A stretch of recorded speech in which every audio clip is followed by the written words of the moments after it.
Welcome everyone to this week's Strat Chat webinar. I really appreciate you all joining. We're in for a really exciting session today. First off, a huge thank you to this week's guest, Rita McGrath, for joining us. Thank you so much. Rita is a best-selling author, a sought-after speaker, and a longtime professor of management at Columbia University. Rita's schedule can be described as pretty hectic, so we're very lucky to have her and her spend some time here today with us to run us through her latest work and her book, Seeing Around Corners, How to Spot Inflection Points in Business.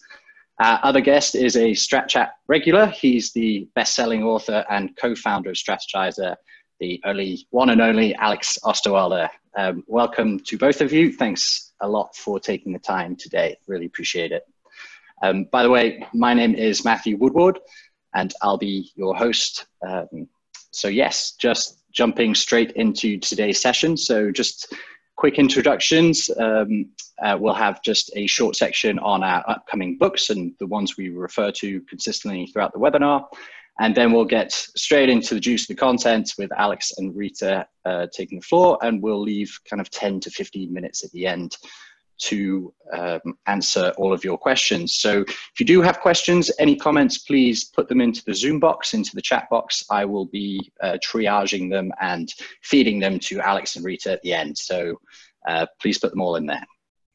And so, yes, we've done our introduction of guests and just wanted to touch bases on the books before we get started. So a lot of the content today is around Rita's latest work. So Rita, would you like to just give us a short introduction to Seeing Around Corners? Absolutely, and thank you, Matt.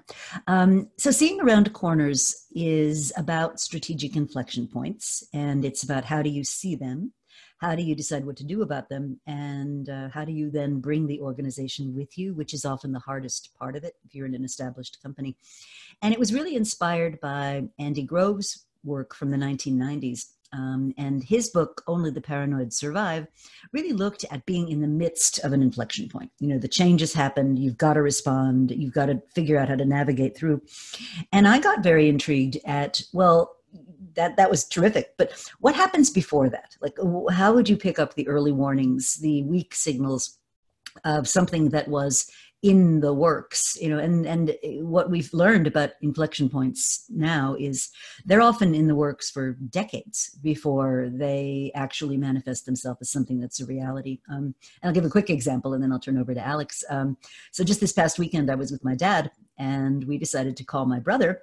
And as it happened, we decided to use FaceTime to make that call. So there we are chatting to each other, you know, visually, the way that we're talking today. And my dad made a very interesting observation. He said, you know, at the 1962 World's Fair, they were talking, no, 1965 World's Fair, they were talking about, you know, phones where you could see the person on the other end. And it's taken until now for that to be a real reality. And I think that's a brilliant example of, you know, the idea's been there forever, but the ecosystem wasn't mature enough to really deliver it until fairly recently. Great. Thank you so much, Rita, for that introduction. It's a great way to kick off the webinar. I'll quickly go over to Alex. Alex has been also working hard on his latest book, so I'll hand over to him. Yeah, so just very briefly before we kind of actually combine, I guess, the thinking and the work, which Rita and I like to do a lot. The Invincible company coming out on April 14th. We now finished the manuscript. Printers are running. I think it's very complementary to Rita's work, right? They go hand in hand together. The Invincible company is to a certain extent, right? How do you work around these inflection points? So I think, you know, what's really nice is this is a good bundle. So if I may say, you got to buy both of these books. One doesn't go without the other. But so when in this book, we really try to show how you should manage your organization to stay ahead, right? No company can be invincible. All you can do is reinvent yourself. So we say Invincible company, the 3 characteristics. Number 1, they always have an attitude of day one. Like the paranoids, only the paranoids survive, right? They reinvent themselves all the time. That's number 1. Number 2, we show that the invincible companies, they don't compete just on product, services, and price. They compete on superior business models. And then the third one, and I think this is going to be a nice topic to discuss with Rita, we say invincible companies increasingly transcend in industry boundaries. So they don't compete in one space, which Rita calls arenas, right? So I'm really looking forward to talking about that. So we show how do you actually start behaving like that to become an invincible company. And I think it's going to be really fun to discuss some of the overlap, right, where Rita's work really focuses a lot and adds to this understanding of how do you create an invincible company. So looking forward to the chat. Great, excellent. Thank you very much, Alex. That actually brings us nicely on to our conversation today. So for those that weren't part of last year's session, so before Rita's book had came out, we had done a webinar to introduce the 8 practices that help you see around corners. So this might be a good place to start. So Alex, Rita, I'll hand over to you both. Great. Yeah, so I think we have some topics that we can explore that we didn't explore in the last webinar. I would actually like a weekly webinar with Rita so I can ask her tons of questions. So we already have an opportunity to have another one. It would be a good idea, right? In this environment where in-person meetings are becoming rather scarce, maybe a virtual digital weekly thing would be great. Exactly. We're going to kick that off, right? Since nobody's traveling anymore, we're going to do our weekly webinars. But just very quickly, maybe to get us started, Rita. So for those who haven't been part of the last webinar, and before we move on to other topics, maybe just a quick summary of the 8 practices that help you see around corners, because people loved it. And just for those who haven't been part of the first webinar, you can actually watch it online. Matt will maybe share that link in the chat window, but just to give us a little bit of an overview before we move to different topics. Sure. So one of the fascinating things about strategic inflection points is that those weak signals, as I mentioned, are often there for quite a long time before they really show up as something that you need to be concerned about. But what I would observe is they don't present themselves neatly at the conference table at corporate headquarters, right? The weak signals are often out there at the edges. So it's the people who are facing customers, the people who are actually dealing with product, the people sort of 10 layers down in your supply chain. That's where these early warnings tend to appear first. And so one of the chapters in the book is called Snow Melts from the Edges. And the metaphor is really meant to imply that you really need to get out to the edges of your organization if you want to be prepared for whatever the changes are. And interestingly, if you can do that and get that sort of flow of information from the edges of the organization to the corner office, you're much less likely to be taken by surprise than if you're sort of spending your entire day on meetings and so forth. So the 8 practices are outlined in the book. I'll just briefly review them here. The first one is to be in direct contact with what's going on. And the reality of most large organizations, and I don't know if you found this in your work, Alex, but the farther up you get, the more cut off you are, and the more people will, without meaning to, they'll lie to you. They'll present you with data that aren't accurate. They'll cover up mistakes. They'll pretend nothing's wrong. And unless you really personally, deliberately go out there and try to really hear what's happening without all the spin and without all the fluff, it's very difficult to get direct content. The second one is really getting diversity in points of view on critical decisions. And, it never fails to astonish me that companies who exist to sell products to women have product design teams that are all men, or people that are trying to serve, very resource constrained communities drive to work in chauffeured limousines. I mean, what? And so to really get that diversity point of view, I think is really, really important. Allowing small teams to take bets is absolutely critical. I think Amazon would be an example of a company that really gets this very right. Bezos talks about, sometimes you have to try things and fail before you learn what the right answer is. He also has a very famous 2 pizza rule, which I love, which is no team should be bigger than can be adequately fed on 2 pizzas. So having small teams able to experiment, making some resources available for little bets.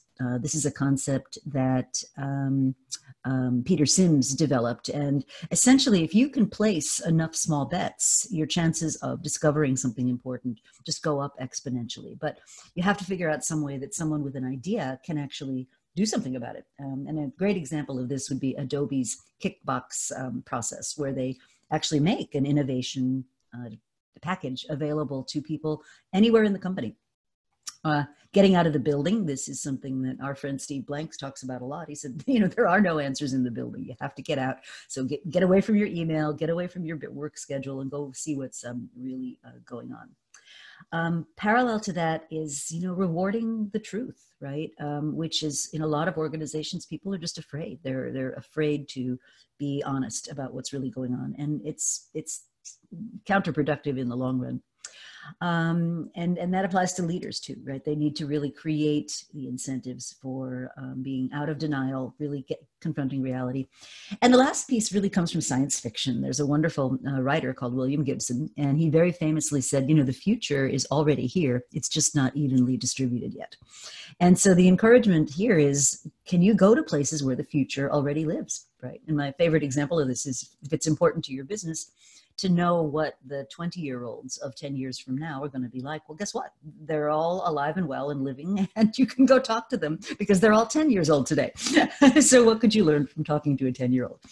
So these are just examples of practices, and you can kind of mix and match them, and maybe some work better for you than others. But I think it's kind of useful to have a summary of what are some specific things you can do tomorrow that aren't expensive and that could expose you to where the changes are beginning to happen. So wonderful overview, and I recommend everybody, well, number one, buy Rita's book to go deeper on these, and then number two, also go back to the other webinar that we did, where there's we spent quite some time digging deeper. So I don't want to go deeper into these because we've discussed it, and some who are with us again, we don't want to bore them. So even though we could probably go very deep on all of them again. But one of the questions that often comes up, and I get it in a slightly different context, is people ask about timeframes, right? From the first week signals, when they arrive until one of these inflection points really happen. And of course, it's context specific and different for every industry, right? That's the usual answer, and that's the reality. But are there some patterns that you've seen in terms of timing? Are they always very long, or have you seen some things happening extremely quickly, or like Tesla created an inflection point to a certain extent, right? So what kind of patterns do you see in terms of timing? I think a lot of it depends on how mature the ecosystem is that the inflection point's going into. So if I go back to the visual phone, you needed to have massive amounts of bandwidth. You needed to have a supercomputer in your pocket. You needed to have a platform that you could use in common, that both parties could access. There was a lot of sort of infrastructure that had to be in place before an actual visual phone call could be made, even though the idea has been there for decades and decades. So I think the maturity of the ecosystem is a huge determinant of how quickly an inflection point can move or not. And you mentioned Tesla, and I think Tesla is a really interesting example because there's a lot of hypothesizing about what Tesla really is, right? So is it a car company? Sure, by one lens, but is it really a battery energy future of the world's infrastructure kind of company? And I think depending on your perspective, the car company came into being very quickly. The sort of energy infrastructure thing, has yet to be demonstrated. And, as an interesting counterpoint to that, I would cite the example of Better Place. Do you remember Better Place? And Better Place, instead of having a battery operated car that you would recharge yourself, their concept was you would drive the car around, and then when you felt you needed more energy, you would pull over at one of these Better Place charging stations and they would just give you a new battery. And so the energy storage function was in an actual physical infrastructure, and you yourself didn't have to do that. And for a variety of reasons, it never ended up being commercially viable. But it was an interesting alternative business model, to use your work, to what Tesla is also trying to do. Yeah, and I was just trying to get back to a movie that I've watched a while ago called General Magic. I don't know if you remember. Yes. Or if you've seen the movie. Oh, right? yeah, I saw it on an airplane. What a great movie. So that was, they were working on the iPhone, if you want, and then a couple of those people from the movie, from that team at General Magic, ended up on the iPhone team, right? But so timing is an important component, right? So one is, okay, we're seeing weak signals, but we might be too early. And that was exactly the case for General Magic. They had the same kind of vision, you could say, or close, and then they were probably too early. I think it was more than just execution challenges. They definitely made some mistakes there, but it was also timing. How does timing fit in this context of, inflection points and these 8 practices? Have you seen some things around that some companies are better at getting timing right, et cetera? Because I think it's a very, very important topic, right? It's huge. It's huge. So inflection points tend to go through something very similar to the Gartner's hype cycle, right? So, somebody first starts talking about, oh my God, the internet's going to change retail, and everybody and their brother goes piling into the internet. And we invest millions in websites and .com addresses, and there's just so much hype. And then, the ecosystem, again, isn't really ready yet. And so we've overinvested too early. Then the whole thing falls apart. Then everybody looks at each other and goes, see, I told you so. That was a stupid idea, drawing exactly the wrong lessons. And then the survivors of that shakeout actually start putting together viable business models and workable products. So out of that first .com crash, we had Amazon and eBay and companies like that actually proved you could make money on this thing called the internet. And of course, today, all the weight has shifted in the other direction, and now nobody can conceive of being in many, many categories without being some kind of e-commerce presence. So I think the way that I would think about that is you really have to go back to what's the job that customers are trying to get done, to use Clayton Christensen's famous word. And perhaps a great example of this is how Nike found itself well positioned in the direct-to-consumer revolution. So back in 1987, executives at Nike had this theory that athletes would like to get feedback about their performance. And so they invented this thing, I think it was called Nike Motion. And it was a thing you'll love this as a runner. It was a thing you strapped around your waist. It had little sensors that would point to the ground, and then a sort of an iPod-like thing that wasn't playing you music. It was just giving you information about how fast you were going and how fast your heart was beating and all that stuff. Now, I mean, nobody's going to use that. And unless you're a die-hard, athlete data geek, you're not going to use that as a regular thing. And so that idea kind of went away, and they quietly pulled it from the market 2 years later. But the idea that runners would have this job around, how am I running? How am I doing? What's going on? And it crystallized as the next generation concept in about 2004. Yeah, 2004. So many years later, when Apple and the iPod made it possible to carry your entire music collection in this very portable little device.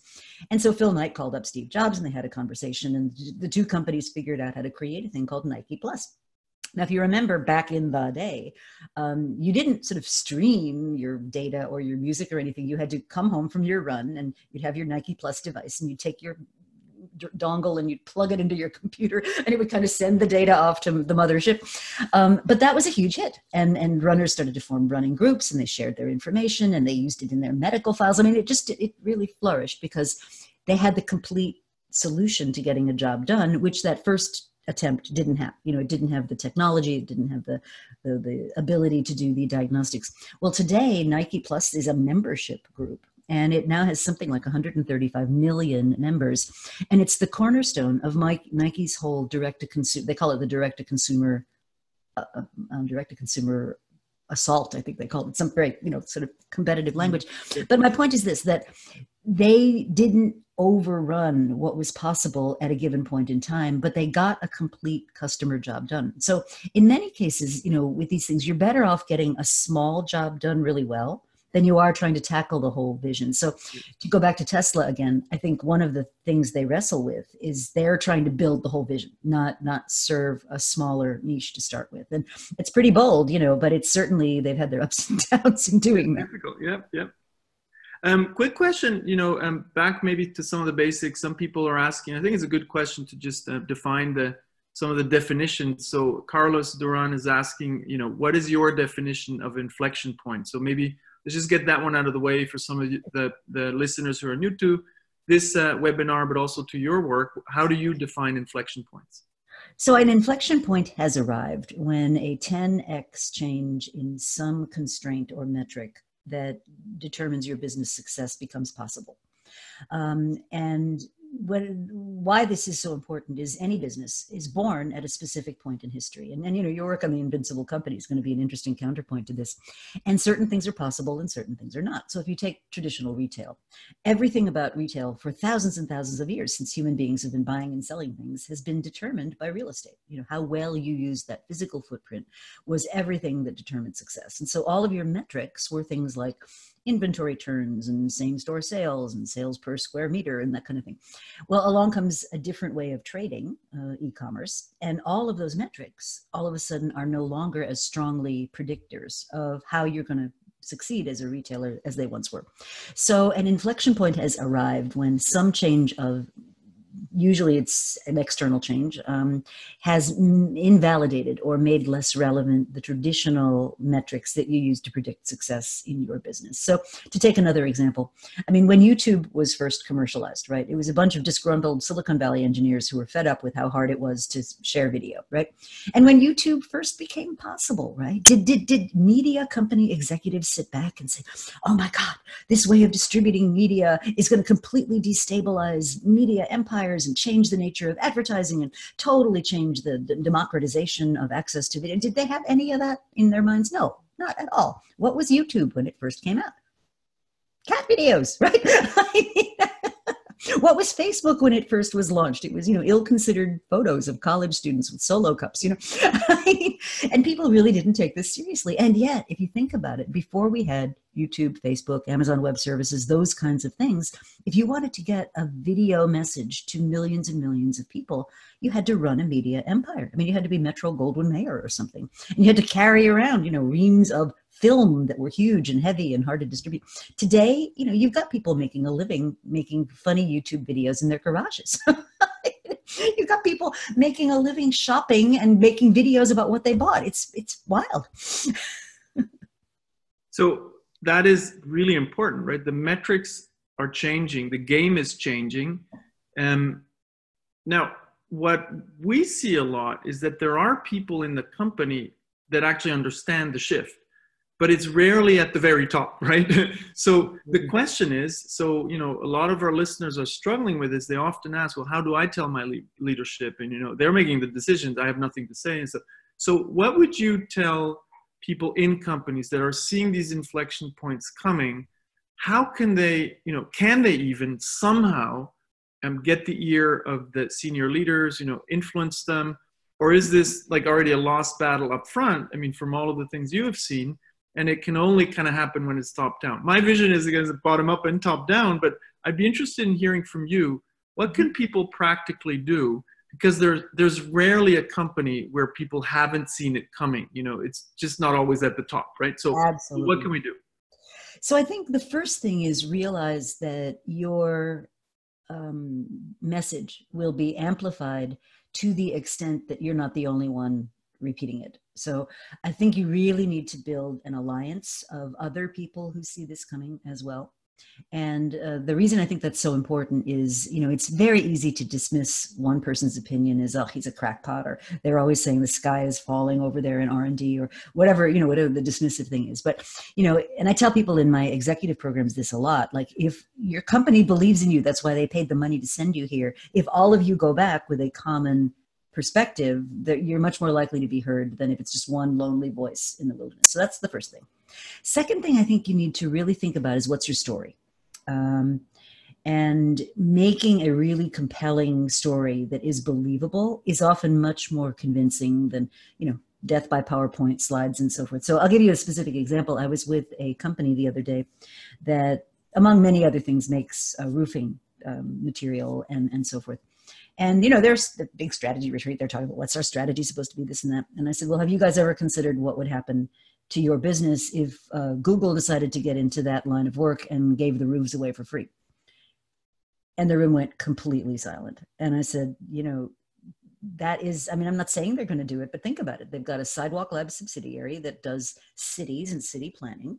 They make their money on data and geolocation advertising. Everything else is just a bait to get more data. So why wouldn't they? Why, they could. My point is simply not that they would, but that they could, if they wanted to, pursue a completely different business model to the one that you're in, and you guys could just be complete collateral damage. Well, I wasn't like super popular, but it does illustrate that if you get someone outside the immediate organization to sort of share or validate, or at least give some legitimacy to a point of view that might be a little bit heretical within the organization. Now, I'm not saying they should leap out and go, panic. I'm not saying that. What I'm saying is expand your range of possibilities. And once you accept that as a possibility, now you can start to give people permission to tell you more about it. Do you see any evidence of this? Have they indicated they're going to do something new?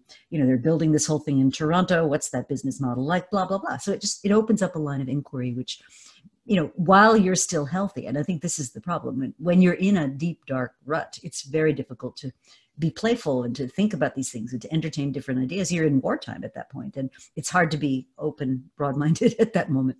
Yeah. So Marco Parillo has asked the question that goes in the same direction, right? And to a certain extent, you answered part of it, but I want to dig a little bit deeper. He asked, how do you motivate an incumbent to invest into future business models? The first signals are still years away before disrupting incumbents, you know. So obviously, you know, leadership has a very short-term kind of agenda just to stay, you know, alive, and the board doesn't, or the investors don't fire them. But I'd be interested, and I'll frame it in an interesting way, I think. What can our participants today, you know, do to, you know, hire you? If they would try to get you to convince their leadership, what would you tell them? Like, how would you, because it's often external people that get a better ear than the internal people, right? So ask the internal question, pretty hard to do, but now they bring you in. What would your argument be? How are you going to get the leadership to change? Because I know you're really good at it, so I'm curious, you know, if you can give some of those away when you walk into a room with these leaders. And you're straightforward. You're not going to hide the truth. And so, what would you tell them? Hey, you have to invest in the future. How do you deliver that message? So, a very typical way that I would do that is using a framework from the book. And you can think of it almost like a scenario planning light, almost. I say, let's take two major uncertainties that are facing, you know, your context in some way.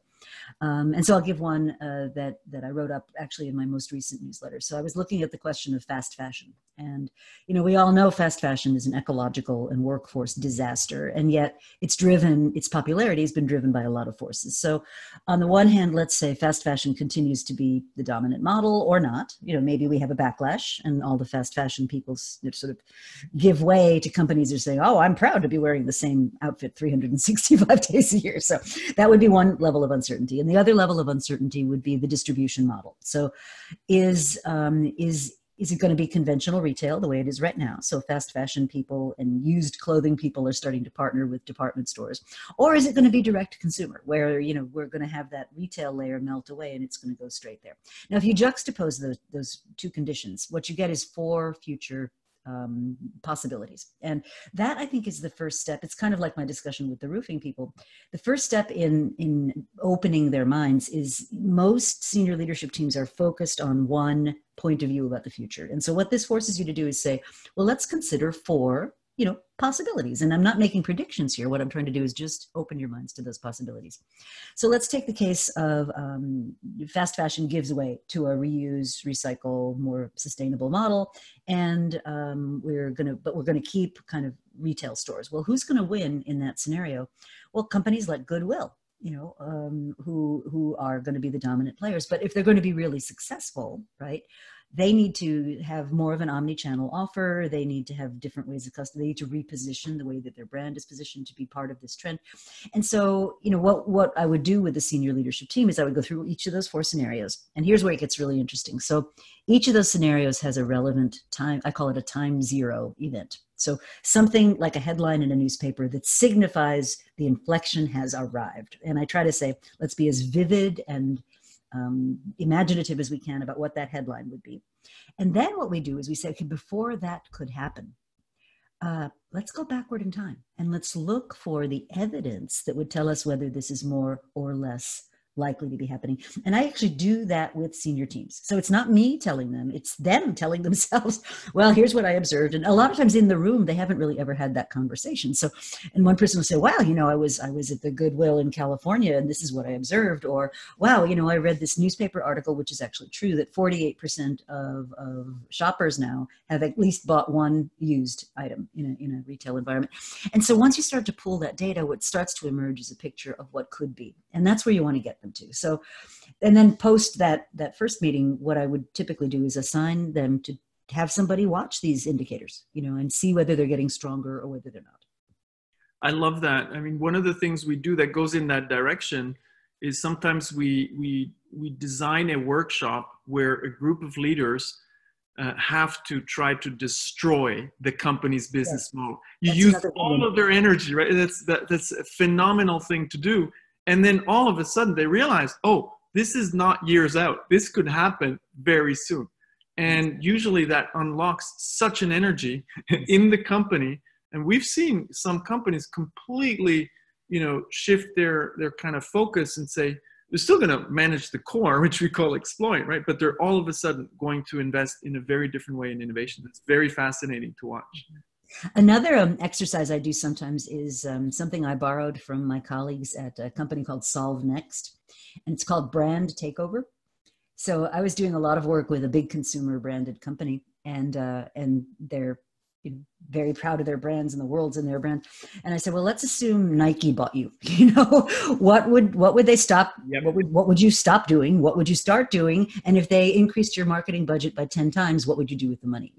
And just being able to think, oh, I'm not company A anymore. Now I'm Nike. It's like a completely different way. Yeah, absolutely.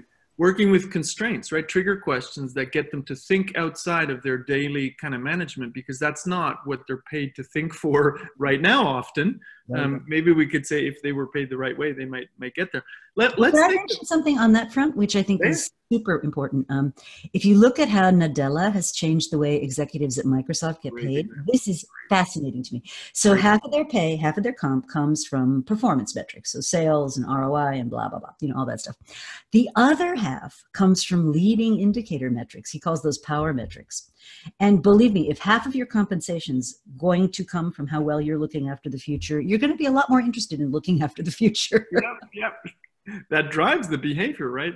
We can design the behavior, right? And I think that's what was amazing about that turnaround, such in Nadella. There was a deliberate redesign of the culture. Let's take a very concrete example here. So Junaid Haq, and obviously I'm going to pronounce the name wrong, but he was asking, what would you say the challenges for companies like Nestle and Unilever? And the reason I like this question is because we're taking one industry. And that maybe brings us to one of the interesting questions. Should we even still ask ourselves, talk about industries? Makes less and less sense, right? So if we take Nestle and Unilever, Schneider calls you, Rita, and brings you in. Maybe he already did, I don't know. But let's say he calls you and does the right move. I'm going to bring in Rita McGrath. So what are you going to, from your perspective, say, I think these are the big challenges for your industry? Well, where you would start in an ideal world is I would start by mapping their portfolio. And I know you and I have very complementary portfolio models, because until you know where you are, it's very difficult to know where you want to be going. Then what I would do is look at, are they making appropriate investments across that portfolio? So, there's obviously keeping the core healthy and happy, and that's job one. You can't afford to do anything else if you don't do that well. But then there's what one of my colleagues calls near field investments, or you can think of them as the next generation core, which are perhaps 18 to 24 months out, but which, are showing strong promising signs. They're beginning of their growth curve and so forth. And those could be in-house, or those could be acquisitions. Coca-Cola, for example, has done a fantastic job of kind of getting these new businesses that are ripe for growth, and then using Coke's scale and marketing genius to really, really help them achieve their full potential. And so I think those near field things are the ones that are most interesting for senior leaders, because they're often under-resourced. They're kind of there and we know they're there, but we're not really putting the energy behind them, where if we really did, it could be an 18 months to 24 month win. Then you got the options, and the options are kind of like the Nike motion thing. It's a small investment, it's experimental, it's more or less to learn. It's like R&D, right? So step one is, what have you got? Step two is, are you appropriately resourcing the things you've already got? Then step three would be, where are you going to place your new bets? And, there are a couple of ways of centering a company. So Jeff Bezos very famously talks about being the most customer-centric company on the planet. And his position is, as long as I'm lightning focused on the customer, I won't go too far wrong. But there are other ways of doing it. Some companies, and I would say Unilever may be one, are very capability focused. Sorry, knocked something over there. We can still hear you. Yeah. Okay. Some companies are capability focused, which is, over many, many decades, we've built up a know-how, a wisdom, a deep understanding of what's going on either in science or customers, or in the case of a Nestle or Unilever, food technology, environmental sustainability, safety, whatever those things are. And then the question becomes, well, where in the world are those capabilities relevant? So that would be more of a capability out into the world kind of view. And so there are a number of different ways of centering the company. Companies that follow that second path would be companies, I would say Unilever is probably one, Corning, W.L. Gore, companies that are really innovative, but more on the kind of science materials capability part of the life, versus a company like an Amazon that it's certainly got a lot of very powerful capabilities, but it's always in the service of their customer vision. And one thing I'd like, to hear your opinion on is, often we'd say, Unilever and Nestle are in the same industry, but, I think personally, I think the notion of industry is a little bit passé, 1985, five forces, like the world is changing. That's over. So when you talk about arenas rather than industries, maybe you can tell us a little bit about the term arenas, and you talk about it in your new book, because I think that's an incredibly relevant shift. We use a different word for very similar phenomena, transcending industry boundaries. And that is something I think is very, very poorly understood still, not just by senior leaders, by almost everybody I meet. They don't realize how much we're breaking out of industry boundaries. So maybe you can enlighten us a little bit on that topic. Absolutely. Well, I'm sure you get this question all the time. Have you ever worked in our industry? Do you have relevant industry knowledge? Have you ever? Yep. And I'm almost like, you guys can do that. You do your industry better than I do. I'm here to bring you a fresh perspective.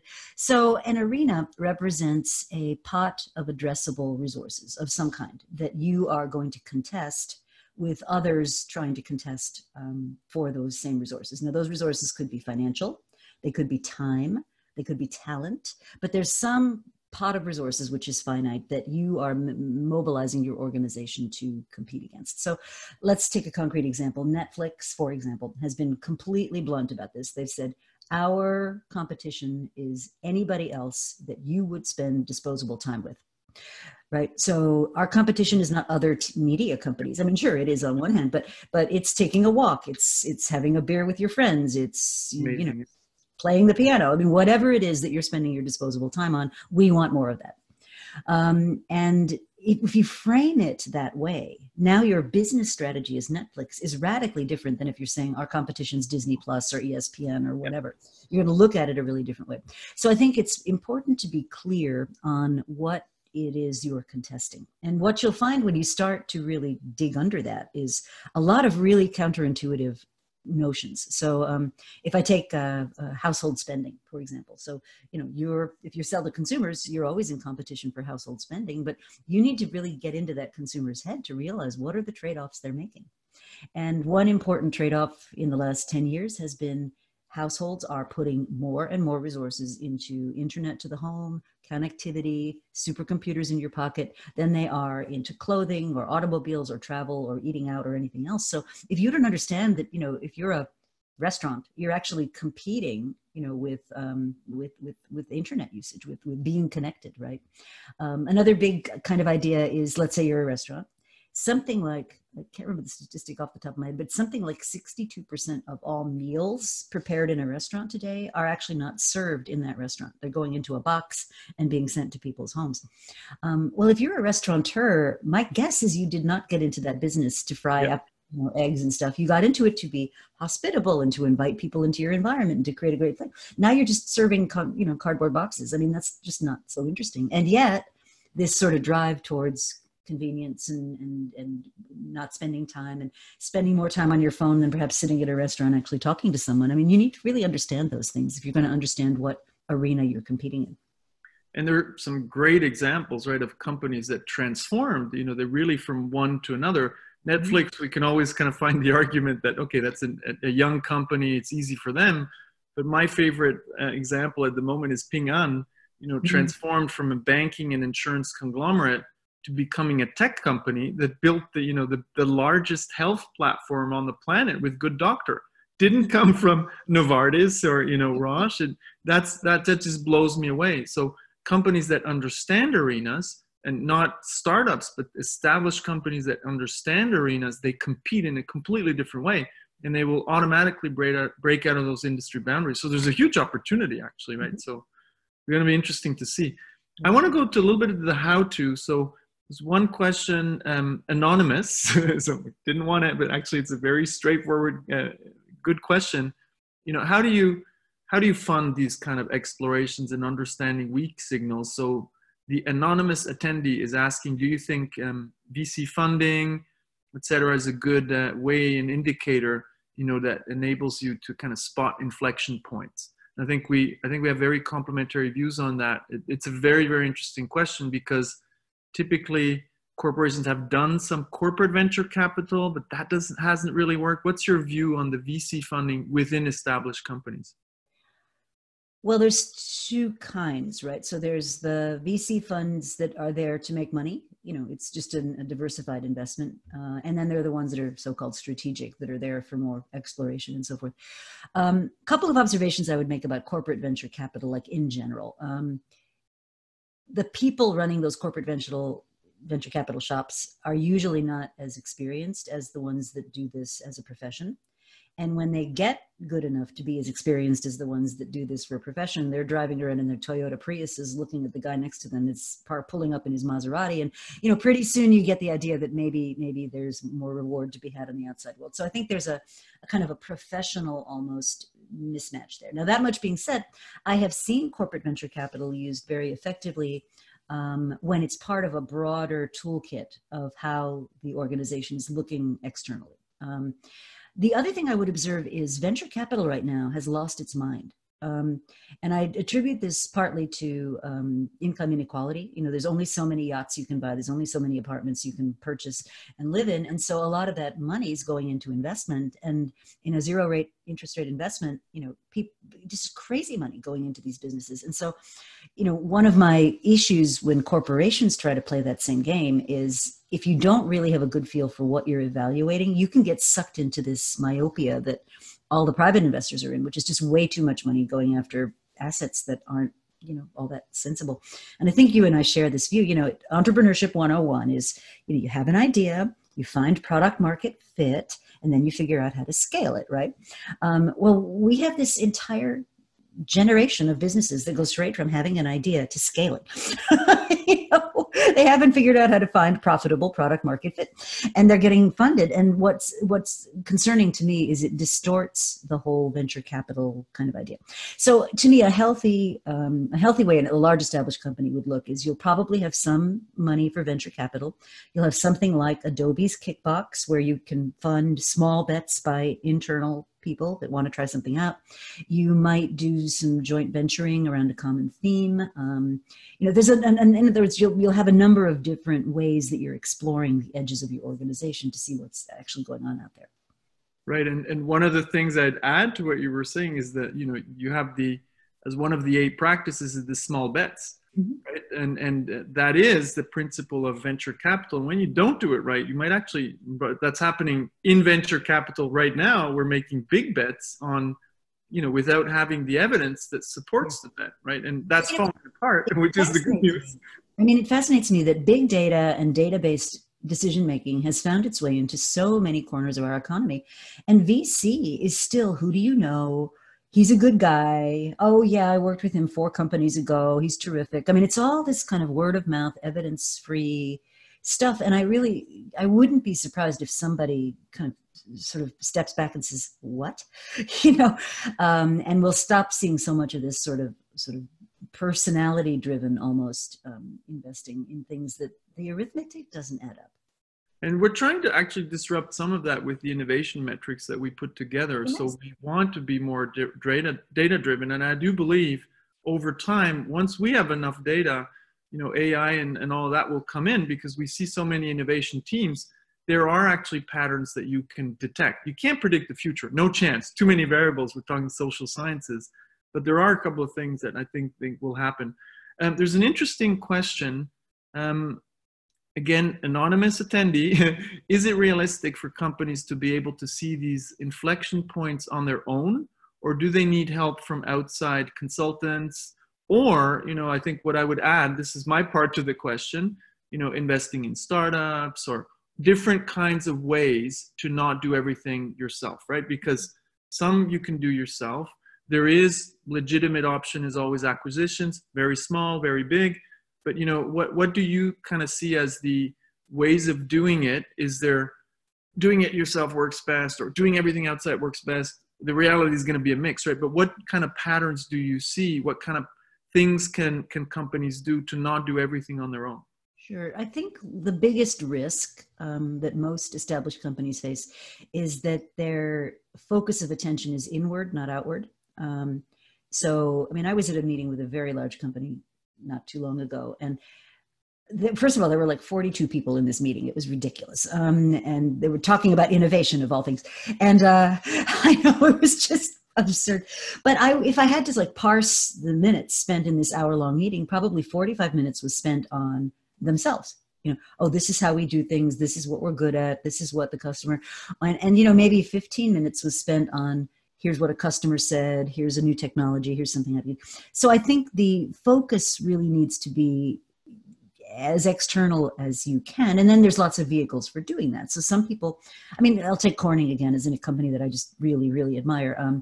They manage a lot of it themselves. And the reason they do that is their business strategies, they need to be 10 years ahead of their customers. And so an outside perspective isn't really going to help them in terms of telling them what to do, because they are at the cutting edge. So other companies should go to Corning and ask what they're looking at. So in a case like that, I don't think a lot of outside consultants or whatever is going to be all that helpful.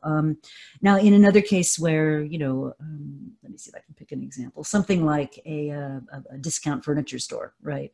Where we've had the same model for 30 years. We make furniture at a good price. We do a lot of TV advertising. Customers come in the shop and they buy. A company like that is likely to be very operationally focused and very internally organized. And it could really benefit, I think, from an external perspective, saying, here's what's going on with millennials, and here's what's going on with new household formation, and here's what's going on with apartment sizes, and that kind of thing. So I think it's a function of kind of where your center of gravity is as a firm as to how external you want to go. So we've been talking quite a bit about established big companies. That's your clients, our clients, right? But I'll take kind of Tom Peters' perspective here, where he says, stop talking about those huge giants, talk about the medium-sized or small companies. So I do think it's a relevant question. And I know we have quite a mix of an audience where we have the whole range, right? From startups all the way to people who want to create a startup to the biggest corporations on the planet in our audience. So I want to just take a quick detour to SMEs and maybe smaller companies. Is these 8 practices, if I see them, the first reaction we often get from people is, oh, but that's just for big companies, 8 practices. How can I do that? We're a company with, 60, 600 or so people. What would your recommendation be to smaller organizations? Because they're definitely, affected by inflection points as much, if not even more sometimes. So what's your recommendation there for somebody who's not already a corporate giant and has a whole department? I don't think it's all that different. And, it's similar to, if you take our portfolio theories, and ours are pretty close to one another, I think.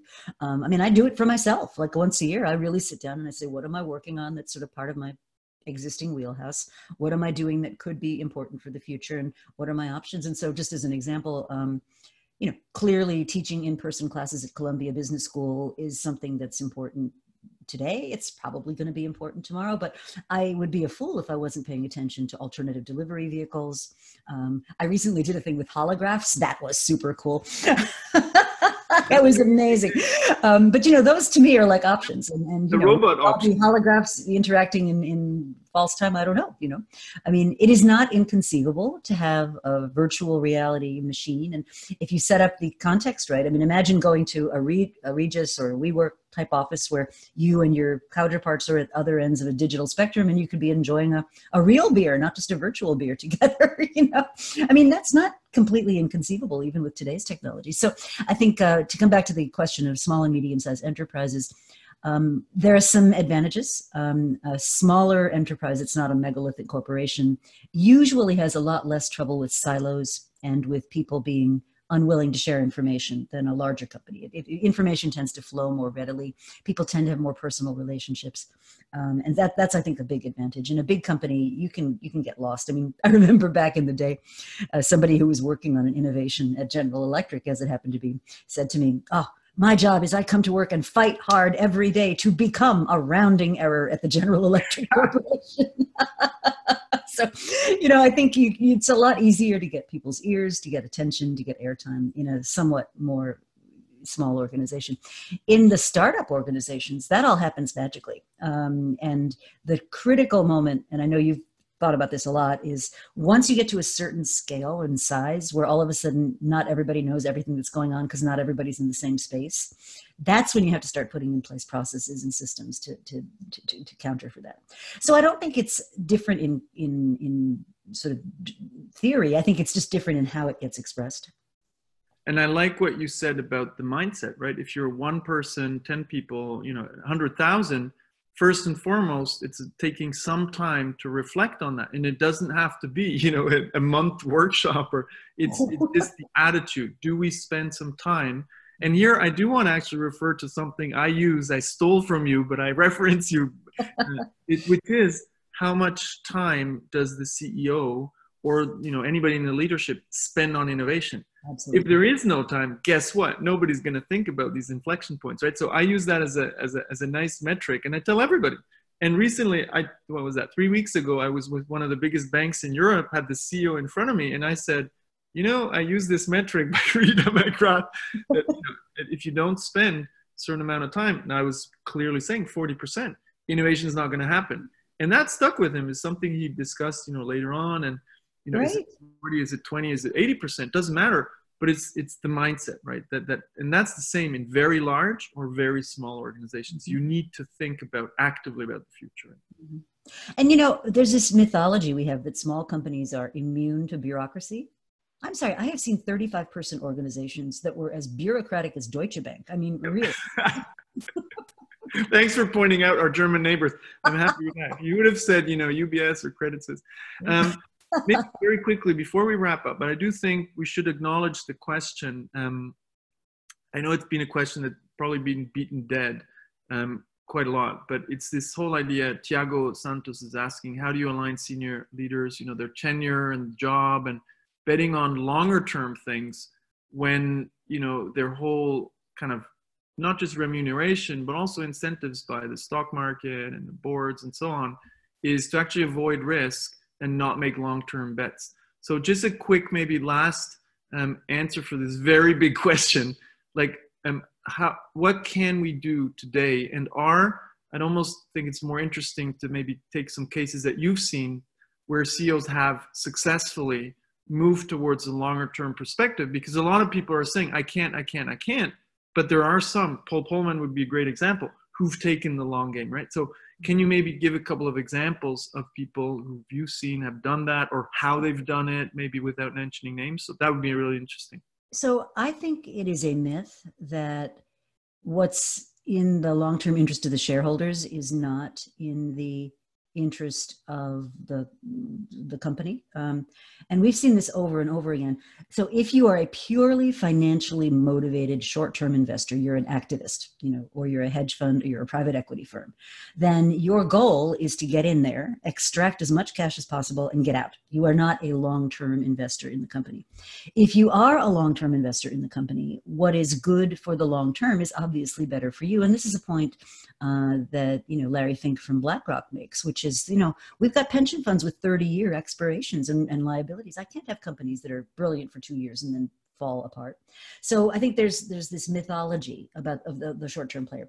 And between you and me and the wall, I honestly believe a lot of that is just a cover up. If you look at how executives are compensated, and you look at their ability, at least in the US, to do unlimited stock buybacks, which pumps up the stock price, and a lot of their compensation comes from that same stock price.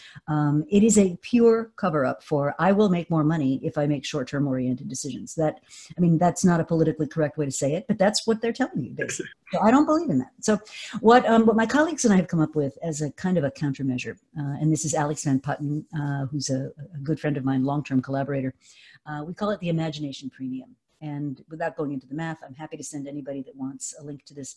But basically, you can divide the cash flows of a company into cash flow due to operations versus cash flow due to prospects for long-term growth. And then if you divide those numbers into a company's market cap, you get a metric we call the imagination premium. And what we've discovered is too low, and the shark sense blood in the water. You know, GE's, for example, when we did it, which is about a year ago, was 0.49. If you take value of growth divided by value of operations, was 0.49. Tesla's is like 5. I mean, it's all imagination premium, right? So Elon Musk has one bad press conference and his market cap drops by $6 billion. So what we're arguing is that you can judge, do you have a growth story? And how well are you telling your growth story by where that imagination premium is? And if it's high, right, you're being priced to very high expectations, and you as a leader need to deliver to that. If it's too low, it's a strong signal from the market they don't believe your growth story, or you haven't got one, or you haven't delivered on the one you've been telling them. And so what we're hoping is that as it gets more accepted, that this imagination premium, which is perfectly objective measures, it's not smoke and mirrors, very simple calculations, that this could actually provide some ammunition to boards and executive teams to say, hey, the market is telling us they want more attention on growth, or the market is telling us we think our growth story is really great, so we need to make sure it happens. I think it's a very nice counterbalance to some of these other metrics. But I honestly do think a lot of this short-termism is just an excuse. And I think it'd be great if Matt can send the pointer to that afterwards when we send the recording. And I also want to point to something you briefly mentioned, Rita. Your newsletter is spectacular, so I really recommend you get Rita every regularly to talk about these things. I can't believe the time is already over. Wow. Looking at my watch, saying, "What? It's over? I have to hand over to Matt again." This is amazing. So thank you, Rita, every time. And again, I think it should be a monthly thing with Rita. Well, let's do one where we talk about your book, and I'll do the interviewing. How about that? Oh, I love that. That's perfect. Okay, we'll change roles. Matt, let's wrap it up. And I will definitely look forward to the interviewing that you'll do. Amazing. Thank you so much, Rita and Alex. Wow, I got a lot of value from that session. I hope all of you did too. I tried my best to kind of sieve through the comments and pick out your best questions. So we've done the best we can in the time frame that we've had to answer your questions. So that's great. Just a quick note that we will obviously upload this webinar to our YouTube channel, and it will be posted on our blog within the next couple of days. So a big thanks again to Rita and Alex for joining us today. What a pleasure and what an amazing session. And thank you to the entire Strategyzer community that took the time to invest in their learning and join us today. So thank you very much, everyone, and have a great rest of your day. Thank you. Thank you, Matt. Thank you, Rita. Bye-bye, everybody. Thanks, everybody, for joining. Bye, everyone.